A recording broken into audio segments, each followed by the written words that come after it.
교재는 이제 182페이지로 넘어가셔서 딱 펴두시고, 책임 중에 어떤 게 있냐면 형사처벌 받는 게 있어요. 무섭게. 우리 이제 고용인이 죄를 짓잖아. 죄, 범죄. 형사처벌 받을 짓을 하게 되면 사장님도 형사처벌 받아. 그럼 어떡해? 사장님이 해먹기 힘들겠죠. 여기가 절도죄를 저지르면 사장님도 죄를 받는다. 그건 아니고 이 중개활동과 관련된 범죄. 이 고용인 요 사람이 중개활동을 하면서 거짓말을 쳤잖아요. 지금. 거짓말 치게 되면 법에서 속여서 거짓말하게 되면 중개사 법령상으로도 처벌하는 게 있어요. 거짓말 쳤다고. 손님을 속였다고. 그게 형량이 1년 이하의 징역이나 또는 1천만 원 이하의 벌금이에요. 1년 이하의 징역이나 또는 1천만 원 이하의 벌금 이렇게. 형사처벌 받는 게 있다고 요거에. 요럴 때 사장님도 같이 처벌을 받는데 사장님은 징역은 안 살리고 벌금으로 받냐. 요 의미가 뭔지를 좀 아셔야 돼. 요게 요 거짓말 쳐가지고 속인 게 징역을 살리면 최고 1년까지 징역을 살 수 있다는 뜻이에요. 1년 할 때 요 연자가 생략된 거예요. 1년 이하의 징역 또는 이 의미예요. 이 말이 다 또는의 뜻이에요. 아니면 벌금을 물리면 최고 1,000만 원까지 벌금 물릴 수 있다. 1천만 원까지 그런 뜻이에요. 그러니까 판사가 이제 그 안에서 이 사람이 구체적으로 잘못한 걸 따져봐 갖고 너는 징역 6개월, 너는 벌금 500만 원, 너는 벌금 100만 원 이렇게 한다는 얘기예요. 판사가. 그렇게 하라고 법을 이렇게 정해놨는데 법에는 보니까 이럴 때 여기가 범죄를 저지르면 중개활동과 관련된 범죄 여기도 벌금으로 처벌받는다. 근데 징역은 없고 1,000만 원 이하의 벌금이다. 요게 양벌 규정이라고 하는 거예요. 조문이 있어요. 조문이 50조에서 여기가 중개활동과 관련해서 범죄 저질러서 처벌받을 거면 누구도 여기도 처벌받는다. 이렇게 해놓은 것이 바로 이제 양벌 규정이에요. 양벌 규정. 그래서 여기 받는 게 뭐냐면 징역 없고 벌금이에요. 벌금도 이게 전과 기록이 남는 거예요. 벌금 받는 거다. 요게 이제 50조 조문이에요. 그거 한번 볼게요. 182페이지 가보시고 아래쪽에 가시면 가로 3번에 형사책임이라고 써져 있어요. 그 50조 양벌 규정에 따른 벌금형이라고 제목이 돼 있고 밑에 그 회색 바탕 박스 있단 말입니다. 그 중에서 읽어볼게요. 자, 소공이나 소속 공인중개사, 그 다음에 중개보조원 밑줄 긋습니다. 거기. 자, 개업 공인중개사인 법인의 사원 임원이 이렇게 돼 있죠. 사원 임원이 이 말은 뭐예요? 높은 사람이 이런 뜻이에요. 중개 업무에 관해서 그러니까 어쨌든 높은 사람이긴 해도 법인 입장에서는 밑에 있는 거예요. 거기 속해서 일하니까. 그러니까 밑에 있는 사람이 이런 뜻이 한마디로 전부 다 얘기하면 밑에 있는 사람이 사고를 치면 이런 뜻이죠. 근데 중개 업무에 관해서 사고를 친다는 거예요. 중개 업무와 관련이 있어야 돼요. 그래서 48조나 49조에 해당하는 위반 행위를 했을 때 이 48조나 49조는 배우지 않았습니다만 그게 뭐냐면 징역이나 벌금 받을 위반 행위야. 그러니까 형사처벌 받을 위반 행위를 했을 적에는 그 뜻이에요. 형사처벌 받을 위반 행위 했을 때는 밑에 있는 그 행위자를 당연히 벌 주겠어요. 이 벌 준다는 건 징역이나 벌금형으로 처벌하는 걸 얘기하는 거예요. 벌 준다는 게 징역이나 벌금. 그런데 그 외에 개업 공인중개사에 대해서도 해당 조에 규정된 뭘 구한다? 벌금형을 구한다. 벌금형을 구한다. 이렇게. 벌금형에 동그라미 치셔야 돼. 벌금 때린다. 이렇게 된 거예요. 징역은 없어요. 벌금만 때리는 거지. 그 왜 벌금을 때리냐면 야 감독 좀 잘하지 그랬어. 너 감독을 못해가지고 이게 사고 친 거 아니야. 너도 벌금 이렇게 되는 거지. 감독을 잘못했다고. 약간 억울하네 좀. 감독을 잘못했다고 하니 그죠? 그래서 벌금 때린 이유가 뭐라고요? 감독 잘못했다고. 그러니까 밑에 종목을 쓰면 감독도 좀 철저해야 될 의무가 있다고 보는 거예요. 거기까지. 됐고요. 그 다음에 이제 도장 얘기로 가봐요. 186페이지.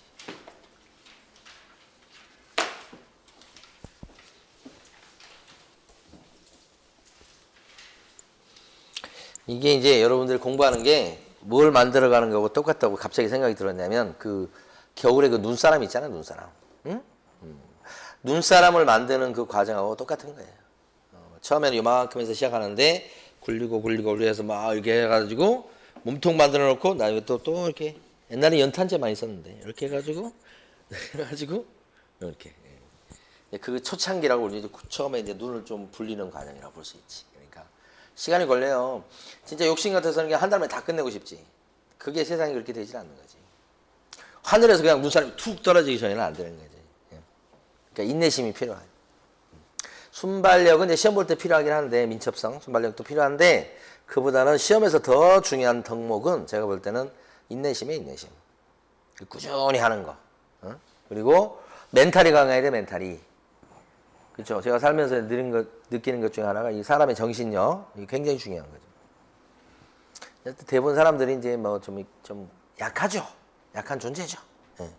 그래서 점집도 가고 뭐 유리한 거 다 해보려고 그러잖아요. 그렇죠. 그런데 이제 정신력이 중요하고 인내심이 중요하고 그런 것 같아요. 근데 이걸 뭐 제가 말씀드린다고 여러분들한테 생기는 게 아니고 그게 자기 체질에 맞아야 되는 거예요.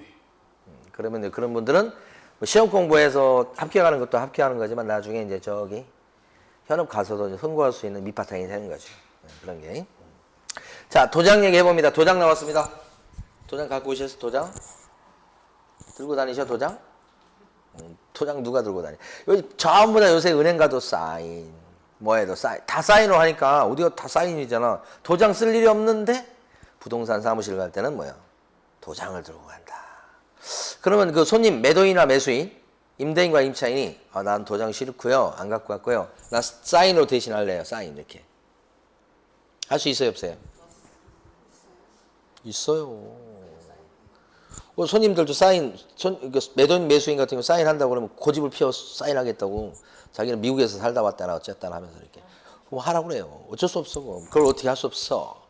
그러나 사인보다 계약서를 뜩 놓고 보면 빨간 그 인주가 묻어있는 그 도장. 우리 동양은 도장이야. 꽝꽝 찍혀있으면 왠지 멋있어 보이고 신뢰가 가고 그런 거예요. 왜 그러는지는 몰라. 그렇잖아요.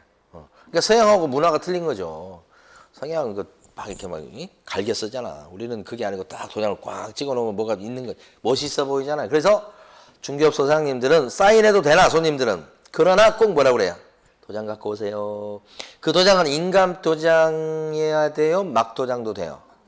막 도장도 되는 거예요. 꼭 인감 도장 필요 없어. 그죠? 도장 갖고 오시고 신분증 갖고 오라고 맨날 안내하는 것은 법에서 그렇게 하라고 된 건 아니지만 좀 멋지게 써보려고 하는 거지, 폼나게. 그런데 아이고 부동산 사장님은 사인하면 안 돼. 어떻게 해야 돼? 도장 찍어야 돼. 그 도장도 아무 도장이나 찍는 게 아니야. 관청에 쓰겠다고 등록시켜놓은 도장 그것만 꼭 찍도록 돼 있다. 그게 도장 얘기예요. 자, 그러면 이 도장은 등록을 하고 날인, 이거 사용한다고 돼 있습니다만 이 사용이 날인이에요. 날인하기 위해서 등록을 시키는 거예요.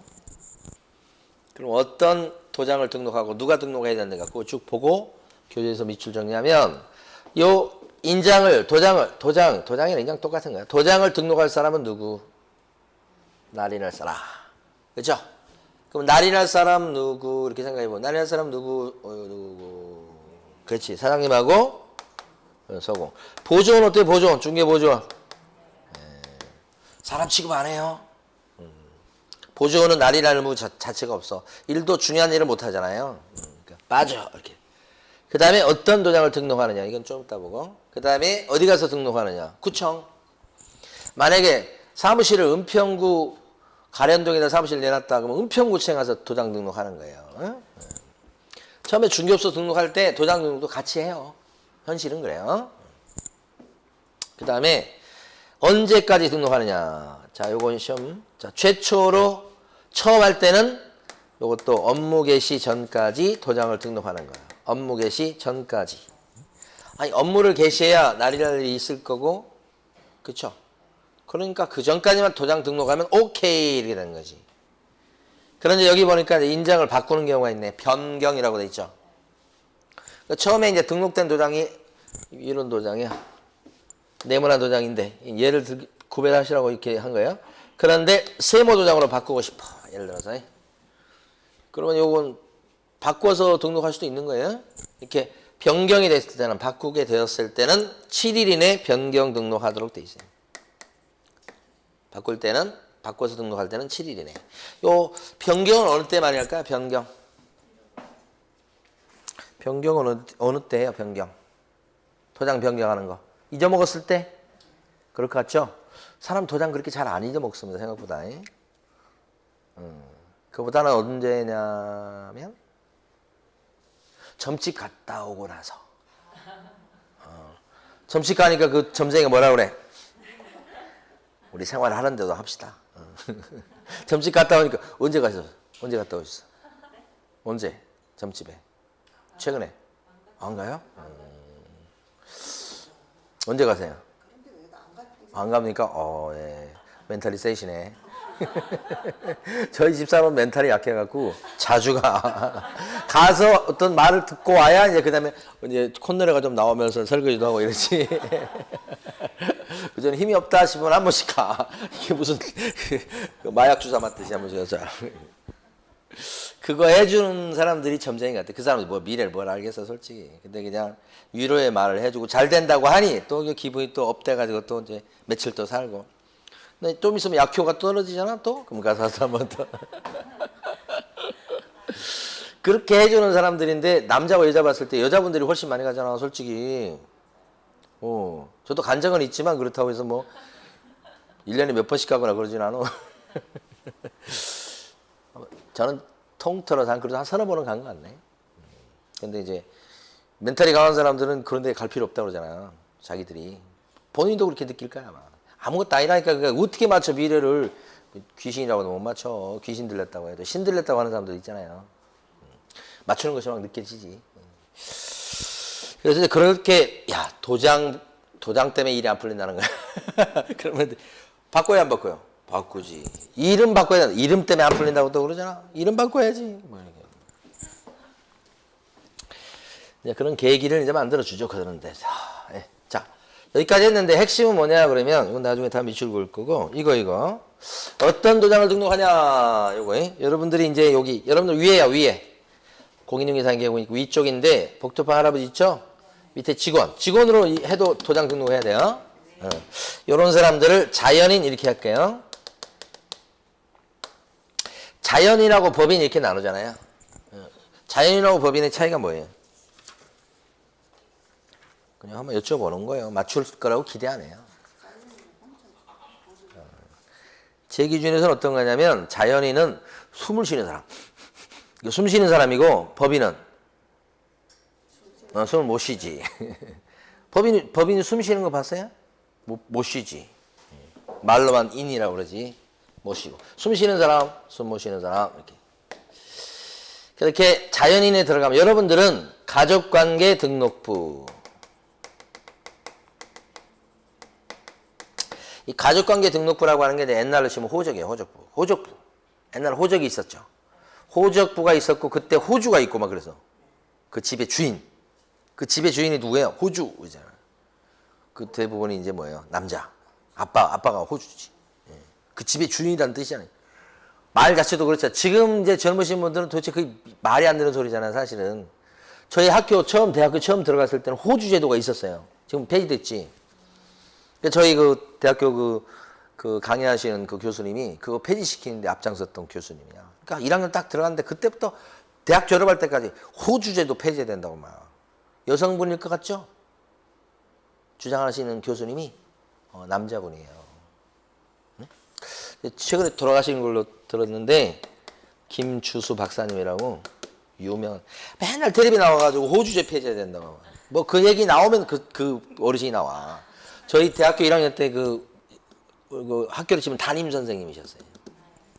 근데 놀라운 건 일제시대 때 법대를 나오셨어요.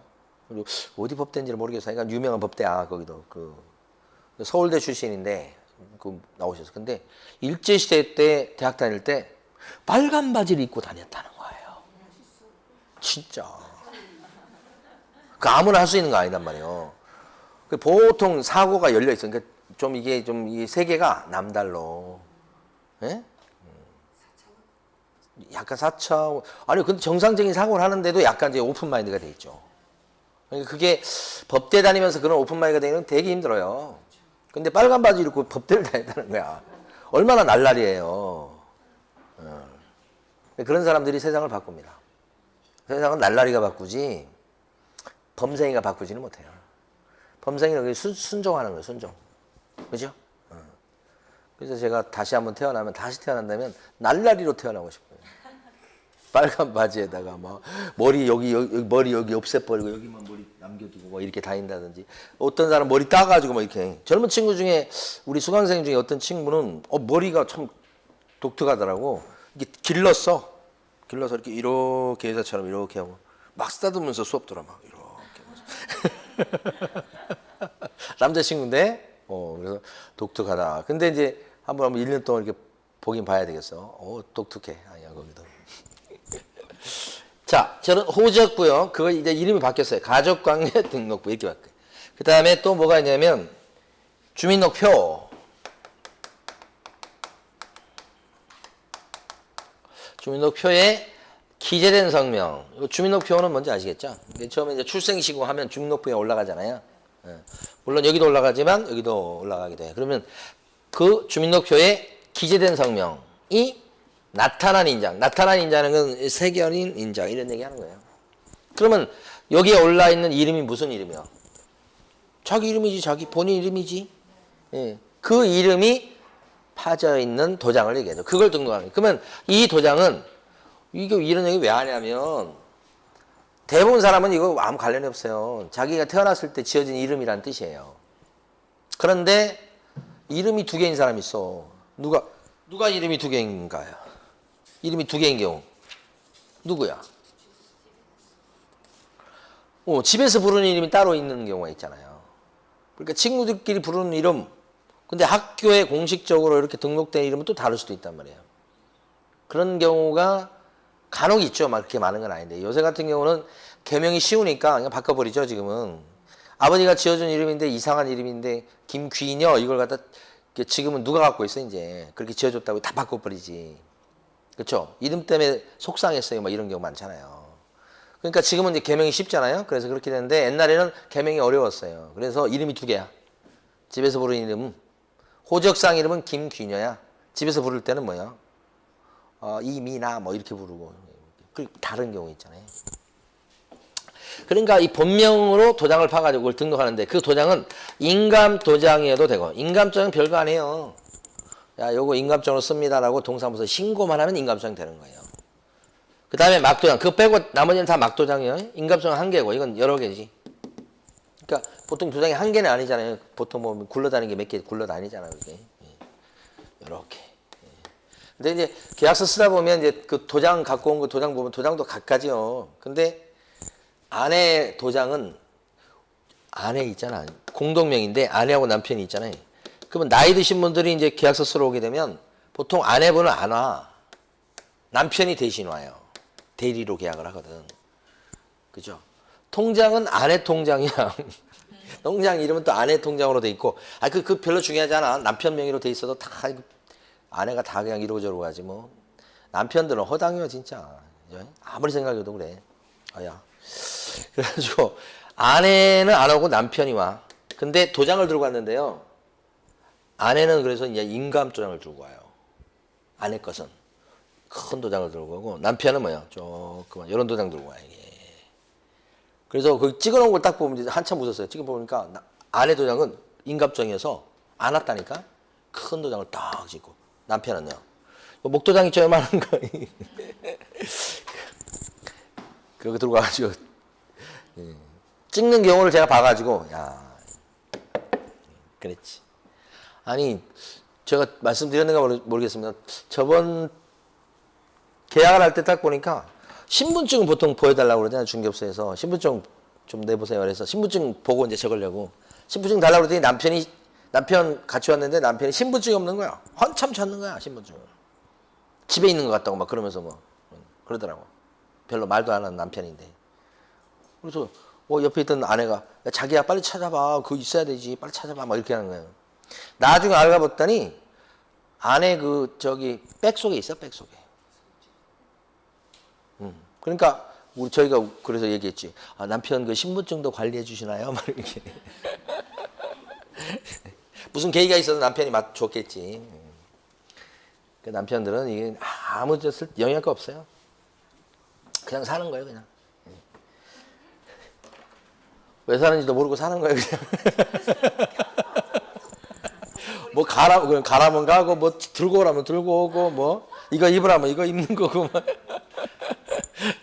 자, 어떤 도장이라도 괜찮아요. 근데 핵심은 뭐냐? 요거. 인감증명법에 따라서 신고한 인장, 이렇게 동사무소에 신고한 인장, 요게 인감도장이에요. 근데 옛날에는 우리 부동산님은 무조건 인감도장을 썼어야 됐어요. 근데 지금은 법이 바뀌어서 인감도장이 아니어도 돼요. 본명만 새겨져 있으면 되는 거예요. 그러니까 인감증명법에 따라서 신고한 인장을 등록해. 그러면 X. 이것이 중요한 거죠. 이거 아니고 요 말이 와야 돼. 가족관계등록부 주민등록표 이 말이 와야 돼.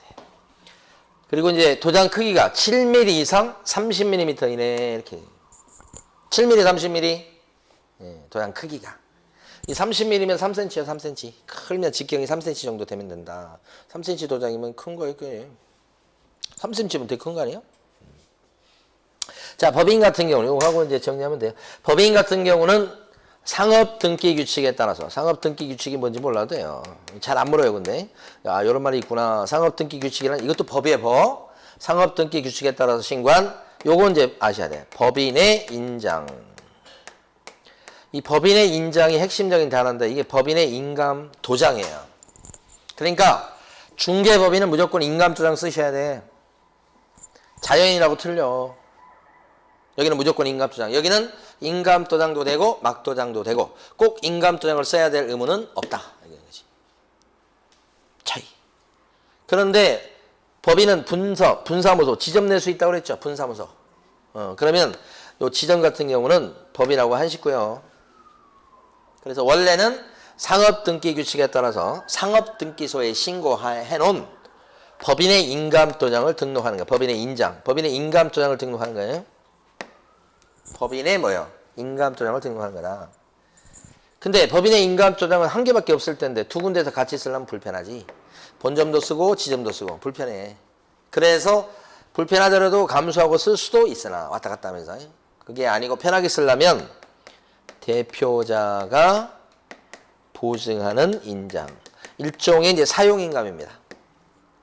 대표자가 야, 분사무소는 이걸로 써라고 사용인감을 인정해 줬어요. 그래서 그걸 등록하고 쓸 수가 있어요. 그러니까 분사무소는 좀 편하게 쓰려면 어떤 도장을 등록하고요.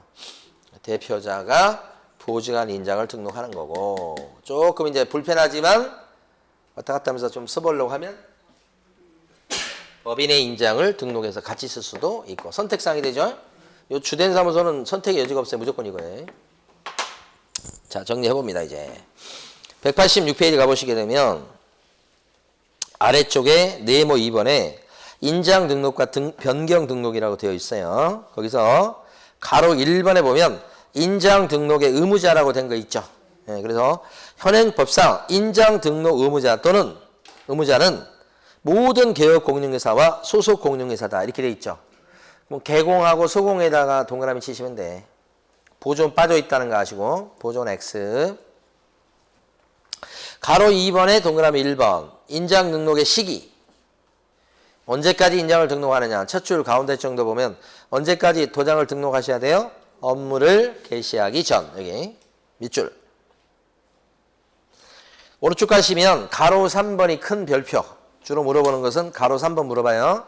어떤 도장을 등록해야 되는가 가로 3번에 동그라미 1번이 자연인 여기서 밑줄 그을 것은 셋째 줄에 보시면 가족관계 등록부 또는 주민등록법에 따른 주민등록표에 기재되어 있는 성명이 나타난 인장 요게 밑줄이에요. 그 밑에 7mm 이상 30mm 이내 밑줄 동그라미 2번 이번에는 숨 못 쉬는 법인 얘기입니다. 그때는 둘째 줄에요. 상업 등기 규칙에 따라 신고한 법인의 인장 여기다가 형광펜. 세채출 밑줄 그으면서 형광펜 칠할 건데 밑줄 먼저 그어봐요. 다만 본사무소에서 사용한 인장의 경우는 상업 등기 규칙 제5조 제1항에 3항에 따라 법인의 대표자가 보증하는 인장을 등록할 수도 있다까지 밑줄. 가로 5번 인장 등록의 방법은 거기 보시면 가로 5번에 동그라미 1번에 첫 줄 끝부분에 가면 인장 등록 신고서의 밑줄. 인장 등록 신고서가 있어요. 거기다가 쓸 인장을 도장을 인주 묻혀서 찍어요. 그래서 갖다 내면 이게 바로 뭐예요? 인장 등록이에요.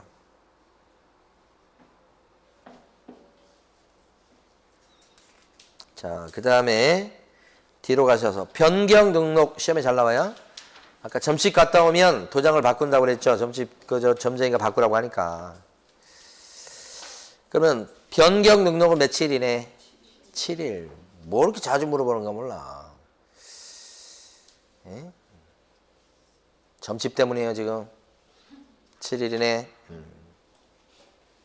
그 다음에 밑에 가시면 등록 인장 사용이라고 돼 있죠. 뭐 계약서나 뭐 확인 설명서 이런 데다 찍는 건데, 자, 첫 줄 보면 아니 첫 줄 놔두시고 저기 그게 아니군요. 오른쪽 가십니다.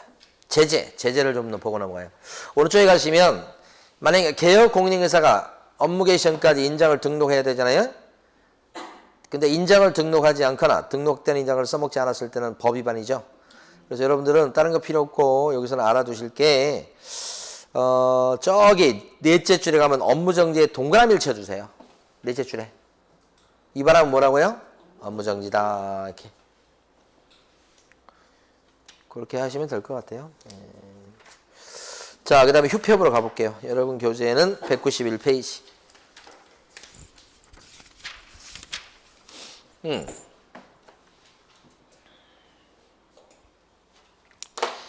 휴업이 있고 폐업이 있는데 휴업은 이제 쉬는 거잖아요. 여기 보니까 이분이 지금 중개사무실을 휴정해놓고는 이제 등산 가네, 등산.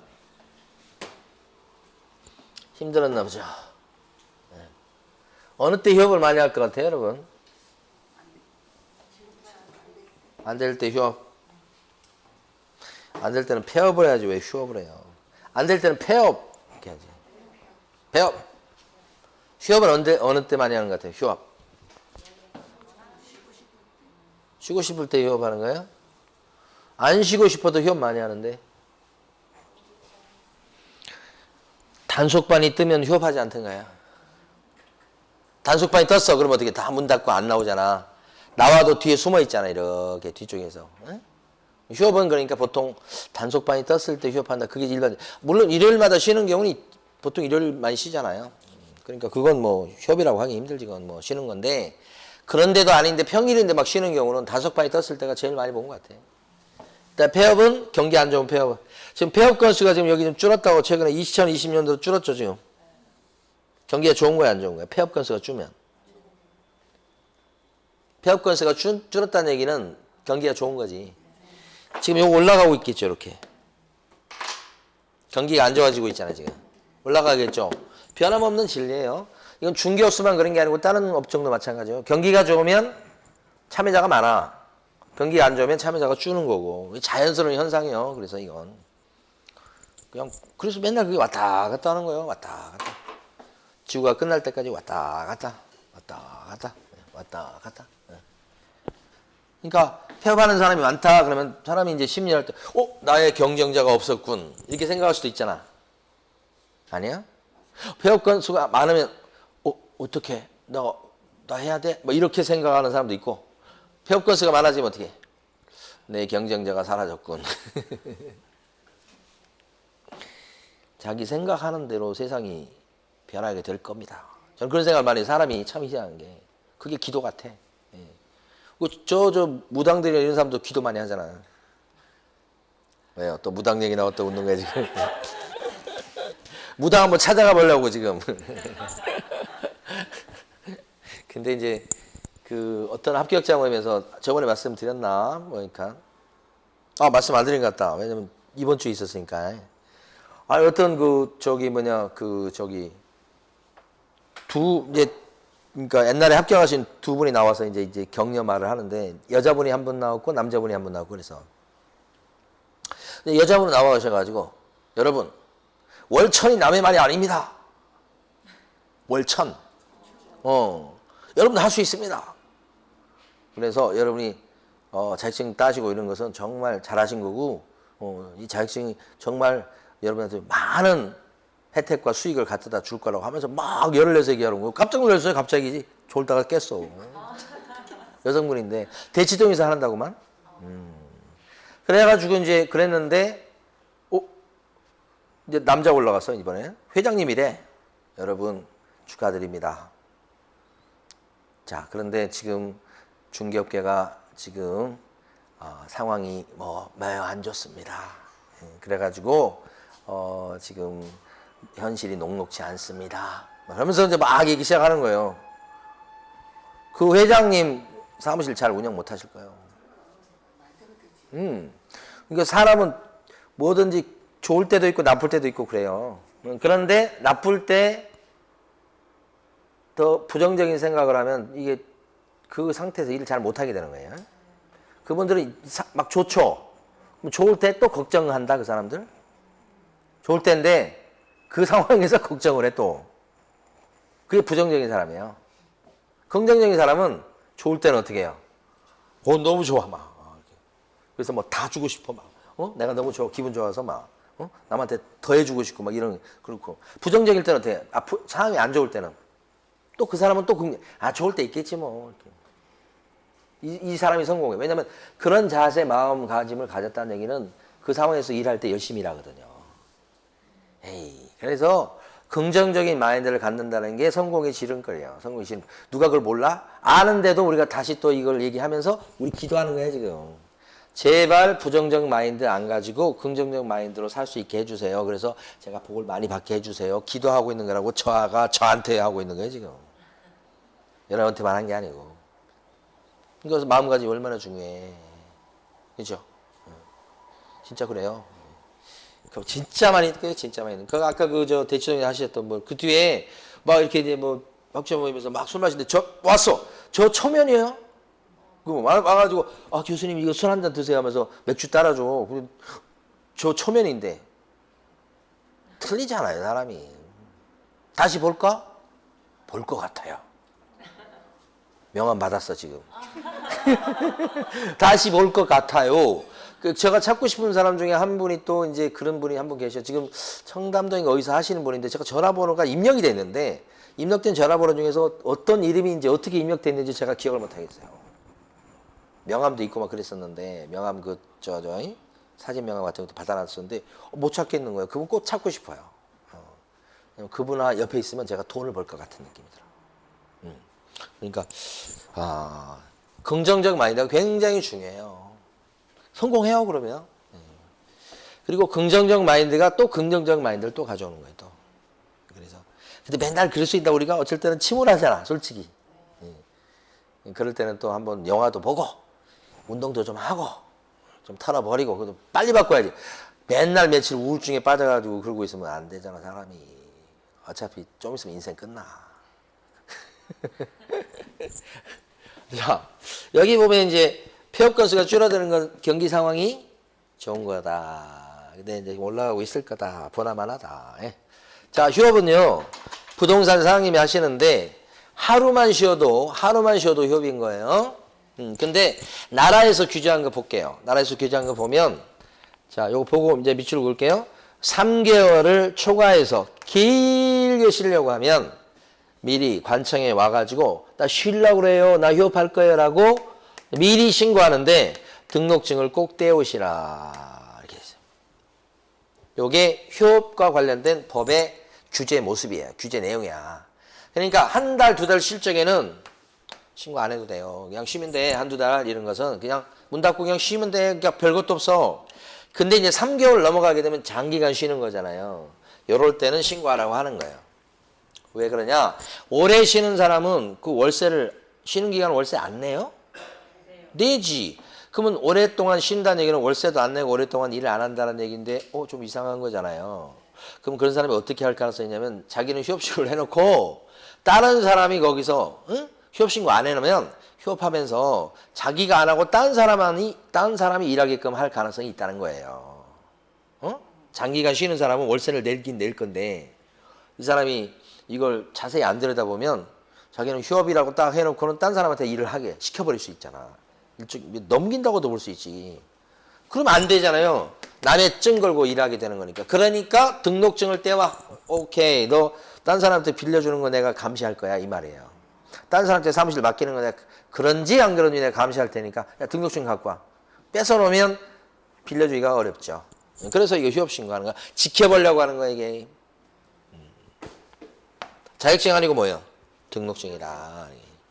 그래서 이게 등록증이 딱 이렇게 붙여져서 들어와야 휴업신고를 받아주는 거예요. 그러니까 이때는 방문 신고는 되는데 인터넷 신고는 안 되는 거예요. 그러니까 왜 안 되냐면 등록증 들어와야 되니까.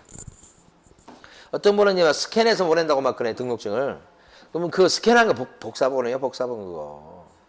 그건 원본이 아니죠. 원본을 뺏어놔야 의미 있지. 원본은 그대로 있는데 스캔 떼서 보내 뭔 소용이냐고. 그래서 인터넷 신고가 안 돼. 중요한 거예요. 그 다음에 또 하나는 휴업은 원래 길게는 못 쉬는 거예요. 6개월 초과해서 휴업할 수가 없는 게 원칙인데 6개월을 초과해가지고 휴업할 수 있는 예외적인 경우가 있다. 어떤 경우일까요? 피치 못할 사정이 있을 수 있잖아요. 의사가 1년 동안은 요양하래. 그 다음에 군대 2년 갔다 와야 돼. 그럼 2년짜리 휴업신고서를 낼 수 있다는 뜻이요. 사실 2년 동안 군대 갔다 올 것 같으면 폐업하고 갔다 오겠다. 그런데 본인이 하겠다는데 뭐 없어. 이제 잘 없어 솔직히. 그 다음에 이럴 거면 폐업해요 솔직히. 그 다음에 이제 뭐 군대 대학교 2년 갔다 오겠다 이런 거예요. 거기서 휴업한다는 거예요. 말이 안 되지. 그러니까 시험이니까 잘 나와 그러니까. 그러니까 시험은 시험이고 그냥 현실은 현실인 거예요. 이런 경우 어디가 있어. 폐업을 하지. 그죠? 근데 이제 시험에서는 꽤 나와 이게. 두 가지. 우리 교재 보면 192페이지. 휴업이라고 돼 있고요. 거기 가로 1번 신고 대상에 보면 첫 번째 줄에 나와 있습니다. 뭐라고 되어 있냐면 개업공인인사는 밑줄 3개월을 초과하는 휴업을 하고 될 때는 국토교통부령이 정하는 바에 따라 등록관청에 그 사실을 미리 신고해야 되겠다. 까지 밑줄. 3개월 초과가 중요한 단어겠죠? 그러니까 3달 쉬는 경우는 신고할 의무가 있다 없다. 3달. 없다. 그게 중요한 거예요. 초과의 동그라미, 저처럼 초과의 동그라미를 딱 쳐두셔야 돼. 그러면 3달 넘어가야 신고가 필요한 거예요. 그 다음에 가로 2번에 동그라미 1번, 가로 2번에 동그라미 1번 보시면 휴업신고를 하는 자는 중개업 휴업신고서에 뭘 첨부해서 신고하셔야 돼? 등록증. 등록증에 동그라미 하셔야 돼. 휴업신고할 때는 등록증 갖고 가야 되니까. 둘째 줄에 보면 방문신고 동그라미. 걸어가서 하는 건 당연히 인정되지. 등록증 갖고 가서 할 거니까. 옆에 전자문서는 글자 위에 X를 쳐버리세요. 전자문서 X. 전자문서는 왜 못하는 거예요? 등록증. 그렇지. 갖고 와야 되니까. 그래서 전자문서는 X 이렇게 하시면 돼요. 자, 194페이지 가시고 194페이지 보시면 휴업기간의 원칙 나왔습니다. 첫 줄 휴업기간은 몇 개월을 넘을 수 없다. 6개월을 초과할 수 없다. 밑줄. 첫 줄 앞부분만 밑줄이에요. 근데 가로 2번 다음의 경우에는 6개월을 초과해서 휴업할 수가 있다. 시험에 잘 나오는 부분. 그래서 거기 보면 질병에 의한 요양 밑줄 징집에 따른 입영 디귿번 취하, 리을번, 임신, 출산 이런 거 이렇게 여기까지 보시면 되고 자 그 다음에 또 넘어가 다 끝났어요. 넘어가 보시면 이제 뭐가 있냐면요 휴업 신고했던 사람이 다시 일을 하려고 해요. 다시 일을 하려고 합니다. 그러면 지금 사무실에는 휴업 신고했던 사람은 사무실에 등록증이 있어요 없어요? 없죠. 없어요. 등록증 걸고서 영업을 해야 돼 무조건. 등록증 없이 일을 할 수 없거든. 그래서 관청에다가 나 다시 할라요 라고 재개신고를 미리 한다고. 나 다시 할 거거든요. 그러면 관청에 가서 보관시켜놨던 등록증 있죠? 그걸 어떻게 해요? 다시 내줍니다. 등록증을 즉시 반환해요. 그러면 등록증 걸고 다시 영업을 하시면 된다 이거지. 다시 하려고 한다고 하니 그렇죠? 근데 이런 거 있을 수 있죠. 휴업신고했던 사람이요. 한 4개월 정도 쉰다고 해가지고 휴업신고했던 사람인데 한 달 더 쉬고 싶어요. 그러면 연장해야 되겠죠. 한 달 더. 그게 무슨 신고다? 변경신고다. 한 달 더 쉴랍니다. 연장해서 변경신고. 그럼 계속 더 쉬는 거죠? 그래서 휴업신고했던 사람이 요거 다시 하려고 했을 때는 재개신고, 연장할 때는 변경신고 이렇게 된 거지. 근데 핵심은 지금 노랗게 칠해 보면 핵심은 요거 재개나 변경신고할 때는 등록증 가져가요? 못 가져가요? 이거 못 가져가죠? 이게 휴업신고했을 때 이미 등록증 보관시켜 놨잖아요. 관청에다가. 그러니까 재개나 변경신고할 때는 등록증을 첨부할 수도 없어요. 불가능이죠. 그래서 재개나 변경신고는 그냥 어떻게 하면 돼요? 방문하면 돼요. 방문해서 하는 것도 되지만 뭣도 돼요? 전자문서로 돼요. 전자문서로 된다. 인터넷 신고 된단 말이에요. 이게 등록증 가져갈 게 없으니까. 그게 차이점이죠. 아까 휴업신고하고 재개 변경신고. 그냥 들으시면 돼요. 이거 됐고 그 다음에 폐업까지 하고 OX 문제 해볼게요. 폐업은 문 닫는 거잖아요. 이때도 나 문 닫을 거예요 라고 미리 신고해야 돼. 그러면 이제 하여간 뭐 법적으로 따지면 문 다 닫아놓고 가서 이제 폐업해놓고 가서 폐업 신고한다. 그러면 안 된다는 얘기인데 현실적으로 뭔 의미가 있어요 그게. 그쵸? 법적 의미는 이것도 뭐예요? 폐업을 하고자 하는 사람이 미리 신고해라 그랬죠. 그래서 벌써 지금 장사 안 돼서 이제 문을 닫는다 싶으면 다 뭐 일도 안 할 거고 문 잠가놓고 막 이러고 있을 거 아니에요, 솔직히. 그죠? 그러니까 미리 신고하라는 게 뭐 별 의미는 없죠. 큰 의미는 없는데 폐업 신고할 때도 뭘 떼가야 되겠다? 등록증을 떼가야 되겠다. 여기 의미가 있지. 등록증 갖다 주면서 나 폐업합니다 라고 하셔야 되니 다른 업종도 마찬가지잖아요. 영업증 갖다 주면서 폐업 신고하는 거지. 그러면 그때는 이건 되는데 요거 인터넷 신고. 이거 갖다 줘야 되니까 안 돼요. 직접 오셔요 그러겠지. 오케이. 자, 그러면 여러분 교재는 196페이지 제일 위에 가시면 가로 1번에 거기 나온 거 있죠. 가로 1번에 첫째 줄, 둘째 줄. 등록과처가 미리 폐업 신고해야 된다. 그거 밑줄 그어두세요. 둘째 줄까지. 근데 둘째 줄 앞쪽에 보면 등록증 동그라미. 등록증 가져가서 폐업 신고하셔야 돼. 따라서 이때 밑에 보면 셋째 줄에 전자문서 X 쳐버리세요. 글자에다가. 전자문서로 폐업 신고할 수 있다 없다? 없다. 셋째 줄 끝에 방문신고 동글뱅이. 자, 폐업 신고는 방문신고 되죠? 당연히. 오케이. 그 다음에 오른쪽 페이지 197페이지 보시면 네모 2번에 위반시 제재에 있습니다. 오른쪽 페이지. 휴업신고나 폐업신고 안 하면 어떤 처벌 받아요? 100만 원 이하의 과태료입니다. 과태료 그거 보시면 돼요. 과태료. 자, 그럼 문제 볼까요? 문제 1번. 법인인 개업 공인인사는 국세징수법상의 문제 공매 대상 부동산에 대한 입찰 신청 대리를 할 수 있다. 법인이 공매 대리를 할 수 있다. 할 수 있다. 하나 질문 드려볼까요? 공매 대리할 때는 법원에 등록할 필요 있다 없다? 법원에 등록할 필요 없다. 경매 대리할 때만 법원에 등록한다고 그랬죠. 경매 대리 아시겠죠? 여기 공매는 세금 때문에 자산관리공사에서 하는 거예요. 근데 법원에 등록하고서 해야 되는 경우는 어떤 경우냐 이렇게 생각하면 그건 경매 물건에 한해서 그렇고 그것도 뭐 할 때? 대리. 그렇죠? 그때만 법원에 등록하는 거예요. 공매하고는 아무 관련이 없어요. 그 다음에 2번 법인인 교육공인인사는 상업용 건축물에 대한 분양대행 할 수가 있다. 그러니까 2번에 X네요. 3번 보조원이 고의 또는 과실로 당사자에게 손해를 입혔을 때는 그 보조원을 고용한 개업공인인사만이 손해배상 책임을 진다. 종업원만 책임져? 사장님 같이 책임져야지. 책임 안 지면 사장님 나빠요. 이렇게 되는 거잖아요. 그 다음에 4번 개업공인인사의 과실로 의뢰인에게 재산상 손해를 입혔을 때는 누가 잘못한 거예요 지금? 사장님. 그때는 양벌 규정에 따라서 소속 공인중개사도 공동 책임을 진다. 아니 사장님이 사고 치니까 종업원도 같이 책임진다는 거 아니에요 지금? 맞는 얘기예요? 네, 틀렸지. 사장님이 사고 치면 사장님 혼자 책임져야지. 왜 밑에 종업원이 같이 책임져야 돼? 말이 안 되는 얘기죠. 밑에 종업원이 사고 쳤어. 영업상행이야 근데. 그러면 책임지지. 자, 요 5번. 법인이 아닌 개업공인중개사가 중개행위에 사용할 인장은 인감증명법에 의해서 신고한 인장해야 된다. 어때요? 법인이 아닌 개업공인중개사라는 말을 되게 많이 써요. 법인이 아닌 개업공인중개사는 누굴 얘기하는 거예요? 여러분들이거나 공인중개사인 개공이거나 부칙개공 얘기예요. 자연인 얘기예요.